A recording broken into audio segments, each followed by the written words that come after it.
Hi everyone, welcome to my channel. ಇವತ್ತು ನಾನು Hakka noodles ಹೇಗೆ ಮಾಡೋದಂತ ತೋರಿಸ್ತಾ ಇದ್ದೀನಿ.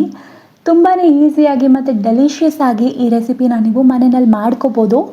ನೀವು ಸ್ಟ್ರೀಟ್ ಸೈಡಲ್ಲಿ ಅಥವಾ ರೆಸ್ಟೋರೆಂಟಲ್ಲೆಲ್ಲ ಹೇಗೆ ತಿಂದಿರ್ತೀರ ಅದಕ್ಕಿಂತ ಚೆನ್ನಾಗಿ ಈ ರೆಸಿಪಿನ ಮನೆಯಲ್ಲೇ ಹೇಗೆ ಮಾಡಿದೆ ಅಂತ ತೋರಿಸ್ತಾ ಇದ್ದೀನಿ.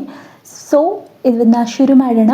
ಮೊದಲಿಗೆ ಒಂದು ಪಾತ್ರೆಯಲ್ಲಿ ನೀರು ಕುದಿಯೋದಕ್ಕೆ ಇಟ್ಕೊಂಡಿದ್ದೀನಿ. ಇದಕ್ಕೆ 1 ಟೇಬಲ್ ಸ್ಪೂನಷ್ಟು ಉಪ್ಪು ಹಾಕ್ತಾ ಇದ್ದೀನಿ ಮತ್ತು 1 ಟೇಬಲ್ ಸ್ಪೂನಷ್ಟು ಆಯಿಲ್ ಕೂಡ ಹಾಕ್ತಾ ಇದ್ದೀನಿ. ನಾನಿಲ್ಲಿ ವೂ ಬ್ರ್ಯಾಂಡ್ದು ಹೋಲ್ ವೀಟ್ ನೂಡಲ್ಸ್ ಯೂಸ್ ಮಾಡ್ತಾ ಇದ್ದೀನಿ. ಇದರಲ್ಲಿ ಮೈದಾ ಇರಲ್ಲ, ಬರೀ ಹೋಲ್ ವೀಟ್ ಫ್ಲೋರಿಂದ ಮಾಡಿರ್ತಾರೆ.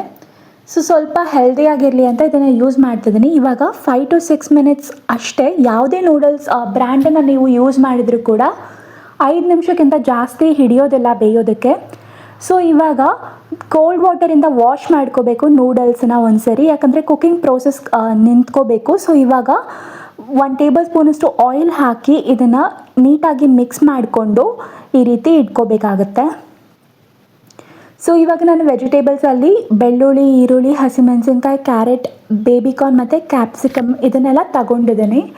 ಸೊ ಒಂದು ಬಾಣಲೆಗೆ ಸ್ವಲ್ಪ ಆಯಿಲನ್ನು ಬಿಸಿ ಮಾಡಿಕೊಂಡು ಇದಕ್ಕೆ ಬೆಳ್ಳುಳ್ಳಿ ಮತ್ತು ಹಸಿಮೆಣಸಿನ್ಕಾಯಿ ಹಾಕ್ಕೊಂಡಿದ್ದೀನಿ. ಇದನ್ನು ಕೂಡ 1-2 ನಿಮಿಷ ಲೋ ಫ್ಲೇಮ್ನಲ್ಲೇ ಫ್ರೈ ಮಾಡ್ಕೋಬೇಕು. ಸೊ ಇವಾಗ ನಾನು ಉದ್ದುದಕ್ಕೆ ಕಟ್ ಮಾಡಿಟ್ಕೊಂಡಿರುವಂಥ ಈ ಒಂದು ಮೀಡಿಯಮ್ ಸೈಜ್ ಈರುಳ್ಳಿ ಹಾಕೋತಾ ಇದ್ದೀನಿ. ನೂಡಲ್ಸಿಗೆ ಯೂಶ್ವಲಿ ಎಲ್ಲ ವೆಜಿಟೇಬಲ್ಸನ್ನ ಇದೇ ರೀತಿ ಜೂಲಿಯನ್ಸಲ್ಲಿ ಉದ್ದುದಕ್ಕೆ ಕಟ್ ಮಾಡಿಟ್ಕೋತೀವಿ. ಸೊ ನಾನಿವಾಗ ಬೇಬಿಕಾರ್ನ್ ಮತ್ತು ಕ್ಯಾರೆಟ್ ಕೂಡ ಯೂಸ್ ಮಾಡ್ತಾ ಇದ್ದೀನಿ. ಕ್ಯಾಪ್ಸಿಕಮ್ ಬೇಯೋದಕ್ಕೆ ಜಾಸ್ತಿ ಟೈಮ್ ಹಿಡಿಯೋದಿಲ್ಲ, ಸೊ ಅದನ್ನು ಕೊನೆಯಲ್ಲಿ ಹಾಕೋತೀನಿ. ಯಾವ ವೆಜಿಟೇಬಲ್ಸ್ನೂ ಕೂಡ ಜಾಸ್ತಿ ಬೇಯಿಸ್ಕೋಬಾರ್ದು, ಒಂದು 60% ಅಷ್ಟೇ ಬೇಯಿಸ್ಕೋಬೇಕು. ಸ್ವಲ್ಪ ಕ್ರಂಚಿಯಾಗಿ ಇದ್ರೇ ನೂಡಲ್ಸ್ಗೆ ವೆಜಿಟೇಬಲ್ಸ್ ಚೆನ್ನಾಗಿರೋದು. ಸೊ ಕೊನೆಯಲ್ಲಿ ಕ್ಯಾಪ್ಸಿಕಮ್ ಕೂಡ ಹಾಕ್ಕೊಂಡಿದ್ದೀನಿ. ಸೊ ಇವಾಗ ರುಚಿಗೆ ತಕ್ಕಷ್ಟು ಉಪ್ಪು ಮತ್ತು ಅರಿಶಿನ ಪುಡಿ ಹಾಕೋತಾ ಇದ್ದೀನಿ. ನಾವು ಉಪ್ಪು ಮೊದಲೇ ಹಾಕಿದರೂ ಕೂಡ ನೂಡಲ್ಸ್ ಬೇಯಬೇಕಾದ್ರೆ ಉಪ್ಪು ನೂಡಲ್ಸ್ಗೆ ಹಿಡ್ದಿರೋದಿಲ್ಲ. ಸೊ ಮತ್ತೆ ನಾವು ಇನ್ನೊಂದ್ಸರಿ ಹಾಕ್ಕೊಳ್ಳೇಬೇಕು. ಇವಾಗ ರೆಡ್ ಚಿಲ್ಲಿ ಪೌಡರ್ ಮತ್ತು ಗರಂ ಮಸಾಲ ಕೂಡ ಹಾಕ್ತಾ ಇದ್ದೀನಿ. ಈ ಮಸಾಲೆ ಪೌಡರ್ನ ಕೂಡ 1-2 ನಿಮಿಷ ಫ್ರೈ ಮಾಡ್ಕೋಬೇಕು. ಸೊ ಇವಾಗ ಸೋಯಾ ಸಾಸ್ ಮತ್ತು ಗ್ರೀನ್ ಚಿಲ್ಲಿ ಸಾಸ್ ಹಾಕ್ತಾ ಇದ್ದೀನಿ ಮತ್ತು ಟೊಮ್ಯಾಟೊ ಕೆಚಪ್ ಕೂಡ ಹಾಕ್ತಾ ಇದ್ದೀನಿ. ಸೊ ಈ ಸಾಸಸ್ನ ಕೂಡ 1-2 ನಿಮಿಷ ಫ್ರೈ ಮಾಡ್ಕೋಬೇಕು. ಸೊ ಇವಾಗ ನಾನು ಬೇಯಿಸಿಟ್ಟಿರುವಂಥ ನೂಡಲ್ಸ್ ಏನಿದೆ ಅದನ್ನು ಕೂಡ ಹಾಕ್ಕೊಂಡಿದ್ದೀನಿ.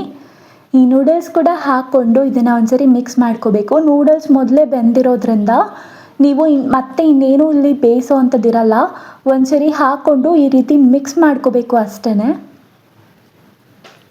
ಸೊ ಹೈ ಫ್ಲೇಮ್ನಲ್ಲೇ ಇಟ್ಕೊಂಡು ಈ ರೀತಿ ಮಿಕ್ಸ್ ಮಾಡ್ಕೋಬೇಕು. ನಿಮ್ಮ ಹತ್ರ ಸ್ಪ್ರಿಂಗ್ ಆನಿಯನ್ಸ್ ಏನಾದರೂ ಇದ್ದರೆ ನೀವು ಅದನ್ನು ಯೂಸ್ ಮಾಡ್ಬೋದು. ನಾನು ಅದನ್ನೆಲ್ಲ ಏನೂ ಹಾಕಿಲ್ಲ. ಮತ್ತು ವೆಜಿಟೇಬಲ್ಸ್ ನಿಮ್ಮ ಹತ್ರ ಯಾವುದಿದೆ ಅದನ್ನೇ ಯೂಸ್ ಮಾಡ್ಕೋಬೋದು. ನಾನು ಹಾಕಿದ್ದೆ ಹಾಕಬೇಕು ಅಂತ ಏನೂ ಇಲ್ಲ. ಬರೀ ಈರುಳ್ಳಿ ಮತ್ತು ಕ್ಯಾಪ್ಸಿಕಮ್ ಹಾಕಿ ಕೂಡ ಮಾಡ್ಕೋಬೋದು. ಸೊ ಇವಾಗ ಇದು ರೆಡಿ ಆಗಿದೆ.